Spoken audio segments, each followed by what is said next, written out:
नमस्कार, city post के इस खास पेशकश में आपका स्वागत है। मैं हूं श्रीकांत प्रत्यूष। पुराने साल के आखिरी दिन भी बीजेपी जेडीयू के जो घमासान था वो थमता हुआ नजर नहीं आया और नए साल में भी ये घमासान बढ़ता ही जा रहा है।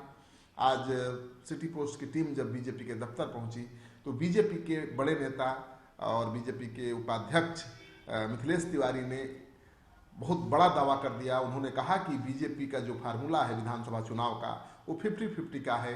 जिस तरह से लोकसभा चुनाव में बीजेपी ने अपनी सिटिंग सीटें छोड़ दी थी जेडीयू के लिए, उसी तरह से जेडीयू को भी अपनी सिटिंग सीटें छोड़नी पड़ेगी विधानसभा चुनाव में। मिथिलेश तिवारी ने कहा कि बीजेपी को पीएम बनाना था मोदी को, इसलिए बीजेपी ने अपनी सीटें छोड़ दी और 2 सीट लोकसभा चुनाव में जीतने वाली जेडीयू को 16 सीटें दे दी। अब जब जेडीयू को नीतीश कुमार को मुख्यमंत्री बनाना है तो उसे अपनी सीटें जेडीयू बीजेपी के लिए छोड़नी पड़ेगी। यानी बीजेपी का फार्मूला 50-50 का बन चुका है और उसी फार्मूले को लेकर लगातार घमासान है। आप देख रहे हैं कि प्रशांत किशोर कह चुके हैं कि 50-50 पर यानी बराबर सीटों पर बीजेपी के साथ जेडीयू का समझौता किसी हालत में नहीं हो सकता और उसको लेकर बीजेपी जेडीयू के नेता बड़े नेता आमने सामने हैं। और आज बीजेपी के उपाध्यक्ष मिथिलेश तिवारी ने फिर से दावा कर दिया है कि बीजेपी 50-50 के फार्मूले पर चुनाव लड़ेगी और नीतीश कुमार को अपनी सिटिंग सीटें छोड़नी पड़ेगी। लेकिन दूसरी तरफ खबर यह है कि नीतीश कुमार की पार्टी बीजेपी के कई सिटिंग सीटों पर चुनाव लड़ने की तैयारी में है और बूथ स्तर पर संगठन तैयार किया जा रहा है। बूथ अध्यक्ष पंचायत स्तर पर तैयार किए जा रहे हैं। यानी हर बूथ पर जेडीयू का कार्यकर्ता होगा और आरसीपी सिंह लगातार जिलों का दौरा कर रहे हैं।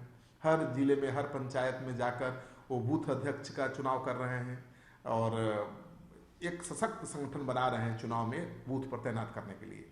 पटना में भी ये काम शुरू हो गया है और पटना में जो बूथ मैनेजमेंट की तैयारी जेडीयू की चल रही है वो उससे पता चलता है कि जेडीयू की नज़र पटना के यानी पटना जिला के आधे विधानसभा सीटों पर है।